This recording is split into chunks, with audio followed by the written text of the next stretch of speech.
Что за хуйня происходит?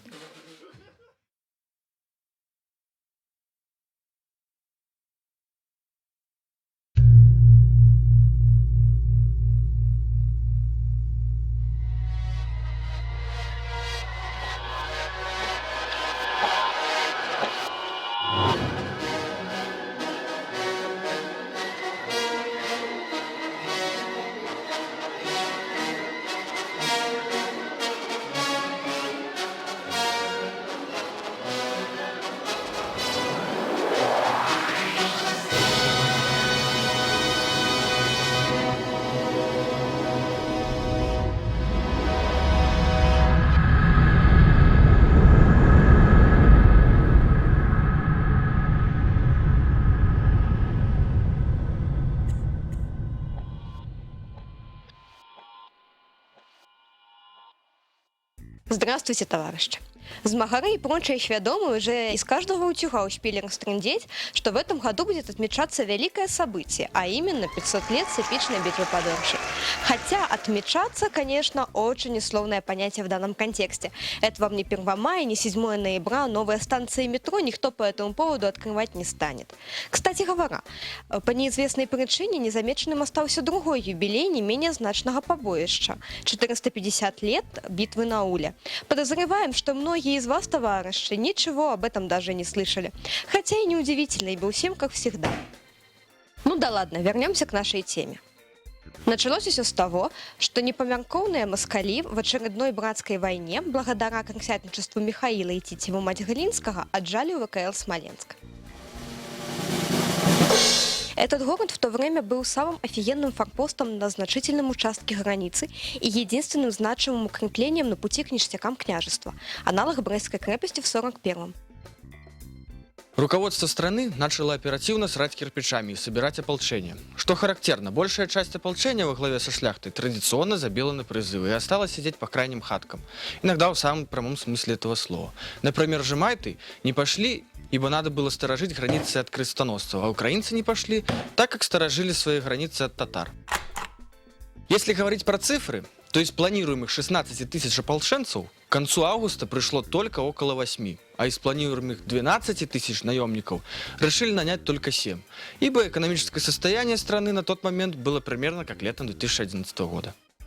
Однако вернемся на месяц назад. Пока москали шли своим освободительным маршем вглубь княжества, освобождая всех налево и направо от тягот земной жизни, наши войска медленно собирались с Свядомом.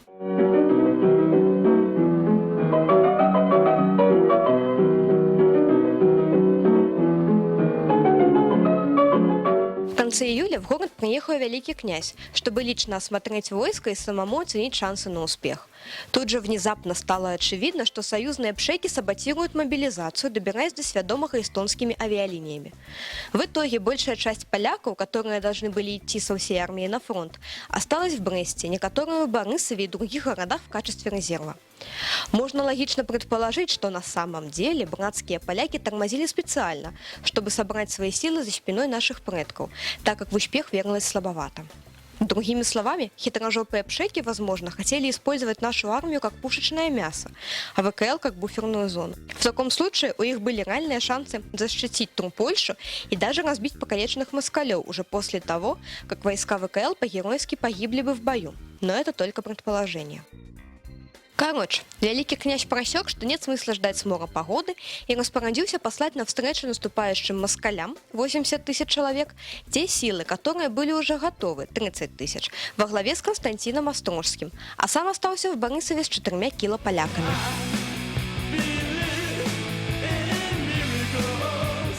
Первая битва состоялась 27 августа, когда армия ВКЛ переправлялась через Березину. Характерно, что наши таки победили, ибо непосредственно перед переправой Острожский по-братски обстрелял москалев из артиллерии, которая, кстати, сыграла решающую роль на всей этой кампании.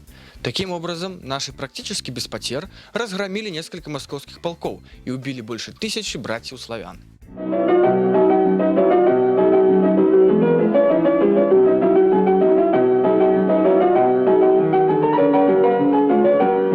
Следующий день наши опять же провели очень удачно. Московиты несли потери и отступали. Кстати, Стоит сказать, что в московском войске было очень много всяческой аристократии и прочей золотой молодежи. Когда дети боярские пачками попадали к нашим в плен, это было годным поводом для раздувания ЧСВ княжества и полководцев. В общем, московиты отступили за Днепр, и там, на его левом берегу, Иван Чаляднин, главную братьев славян, выбрал якобы удачное место для решающего боя. Хитрожопый Чаляднин поставил свои войски на возвышенности, что уже давало преимущество, а нашим предкам оставил лишь одну версту пространства от крутых берегов, которое было очень узкой, для того, чтобы развернуть войска. Кроме того, московские войска заняли выгодные позиции на самом берегу и могли невозбранно обстреливать нашу армию в момент самой переправы. Однако Острожский был еще более хитрожопым. Он решил, что место нормальное и даже выгодное, так как солдатам в случае полной жопы некуда будет удирать, и им придется сражаться до конца. Кроме того, Гетман просек фишку с засадой переправы и отправил по контролируемым москалям территории лишь небольшую часть войск, делая вид, что повелся. На самом же деле он и вся остальная армия пересекли Днепр в совершенно другом месте. Тут стоит отметить, что московиты крупно лоханулись.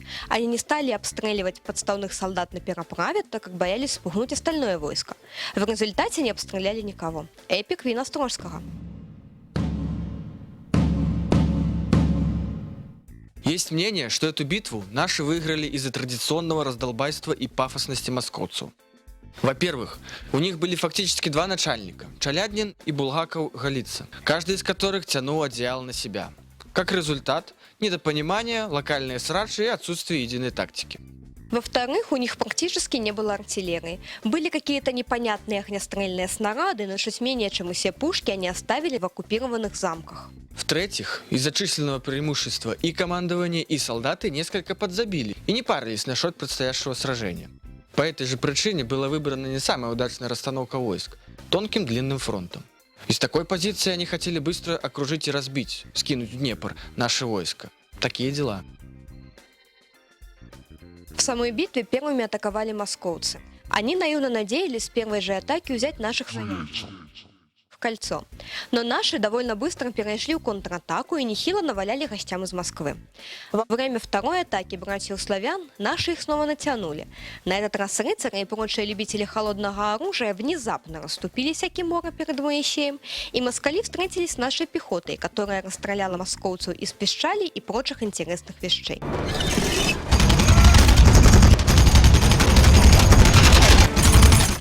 После этого конница ВКЛ пошла в контратаку и окончательно разбила кавалерию Булгакова-Голицы.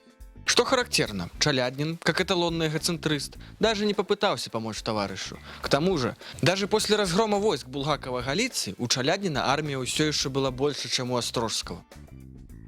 Тем временем наша конница таки начала отступать. Чалядин понял, что это уже почти победа, и пустил на отбивание ту его худшую своих кавалеристов. Однако внезапно наша стремительно отступающая армия разбежалась в разные стороны, и догоняющее московское войско опять, ничему их жизнь не учит, оказалось перед артиллерией и прочим огнестрельным оружием.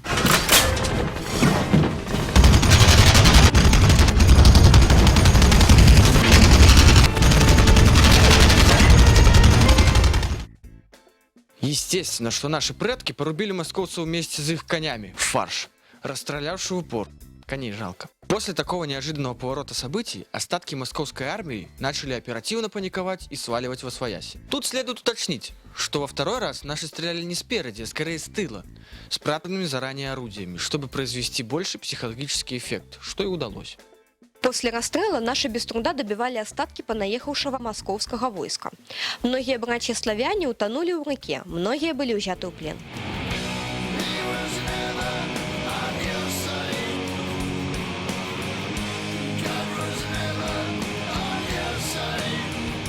К сожалению, стоит отметить, что через 3 года после событий под Оршей победоносный гетман Острожский лихо просрался при штурме Опочки, что в конечном итоге не позволило выполнить главную задачу всей войны – вернуть Смоленск.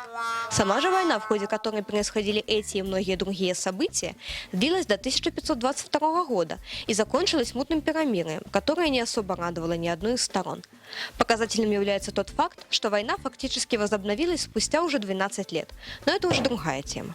Особенность же битвы под Оршей не только в том, что нашим предкам удалось разгромить превосходящие силы противника и переломить ход войны, а скорее в том, что против московитов воевали преимущественно предки современных белорусов, а не поляков или тем более жемойтов.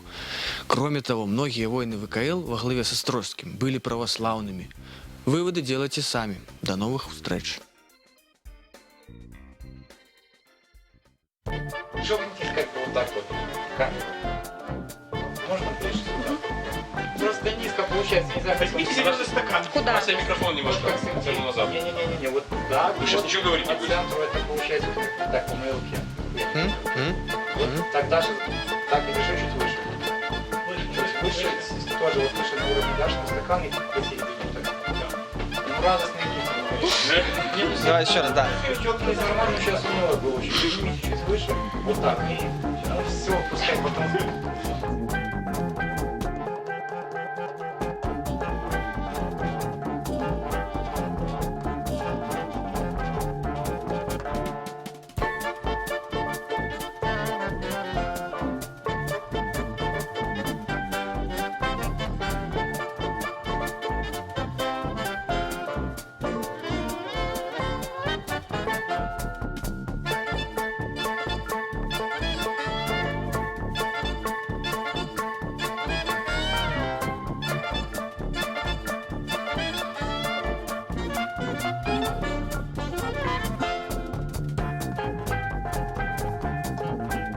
Еще раз.